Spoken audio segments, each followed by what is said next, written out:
In my last video, I discussed the fact that EC3 is debuting in the NWA, and the fact that many Control Your Narrative wrestlers are now wrestling for other big promotions, and what this can mean for the future of Control Your Narrative. Well, a very unexpected move has been made, and last night on NWA 74, we saw a working agreement be made between NWA and Control Your Narrative, with a Control Your Narrative invasion taking place. We'll discuss all the nitty gritty in a bit, but let's get some context here. At NWA 74's two-day event, EC3 wrestled across both days. He was announced to wrestle Mims on day one, and he did, defeating him in 4 minutes and 52 seconds, making it the shortest match on the main card on day one.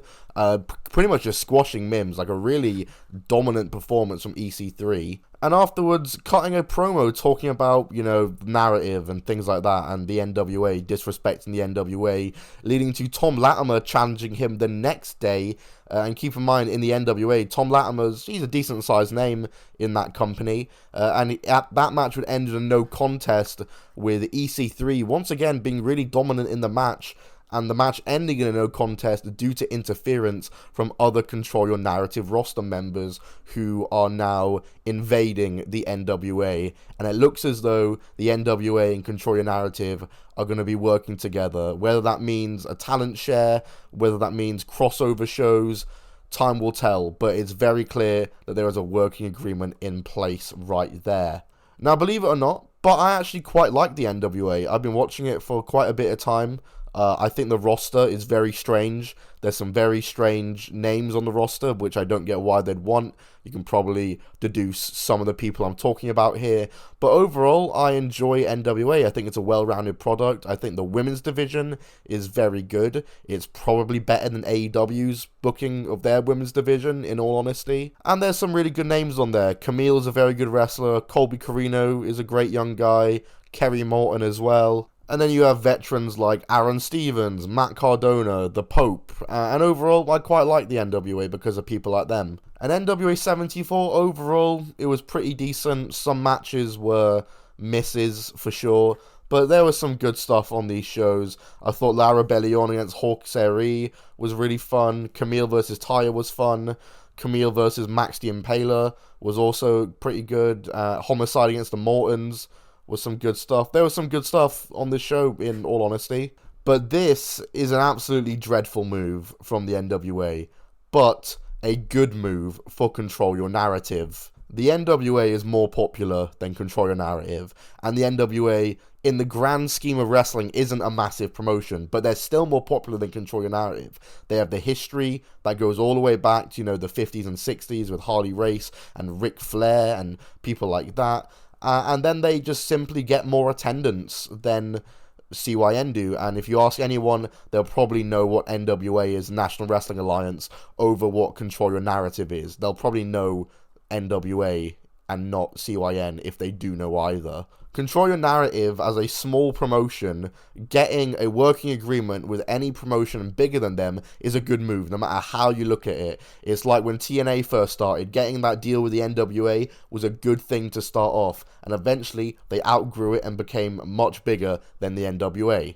Personally, I don't see that happening with Control Your Narrative, but them getting this deal with the NWA is a good thing. They've got access to a good roster now. They can finally get a bit of a women's division going, maybe, with Camille, Taya, Natalia Markova, if they really wanted to. And now Control Your Narrative wrestlers are just going to be getting more work, more exposure, a lot more that they're getting at Control Your Narrative right now because they're barely running any shows. And NWA probably is the biggest promotion that Control Your Narrative could possibly get a working deal with in the USA.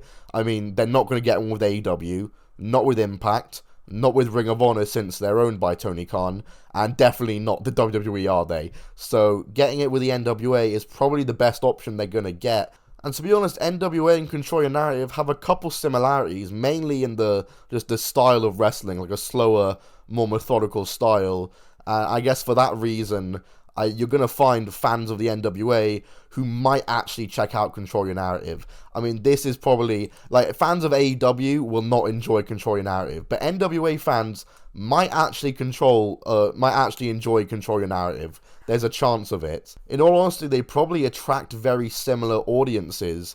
NWA and Control Your Narrative clearly have a very similar recruitment and hiring process for the kinds of talent that they hire in terms of, you know, veterans, ex-WWE stars, older wrestlers. So they're both kind of doubling down on their audiences, which is probably the best thing for Control Your Narrative to do, because Control Your Narrative isn't going to grow. The best thing they can do is just double down on the current audience they have and do whatever they can to appease that audience. Whereas NWA probably could still grow. They still have pull power. They could have probably grown a bit more in other sides of the wrestling fandom, but they have decided themselves to also double down on their fan base by kind of doing this Control Your Narrative deal. Like last year when NWA did Empower and the 73rd anniversary show with people like Darius Lockhart coming in, kind of seemed like a new tide was coming for the company, and a lot of new fans came in for those shows, especially Empower, got a great turnout amongst the wrestling community,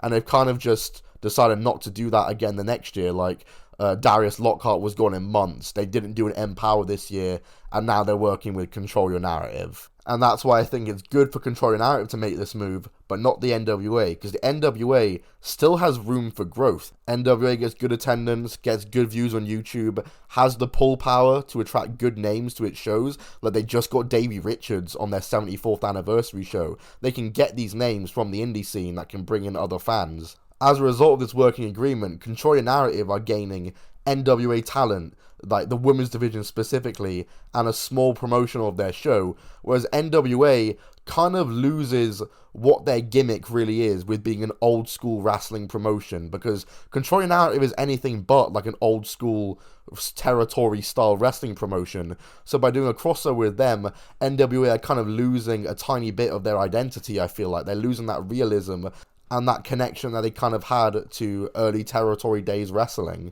And worst of all, they have to put up with EC3's 10-minute promos on every show, which I'm sure the NWA fans are going to absolutely adore. Overall, a good move for Control Your Narrative. If they do get wrestlers from the NWA, such as Cameo, and maybe people like Nick Aldis coming onto their shows, then that's a good move for them. Maybe they'll get some more viewers from that and more sort of exposure for the company. But as for the NWA, I don't see this being super beneficial to them in any way whatsoever, to be honest.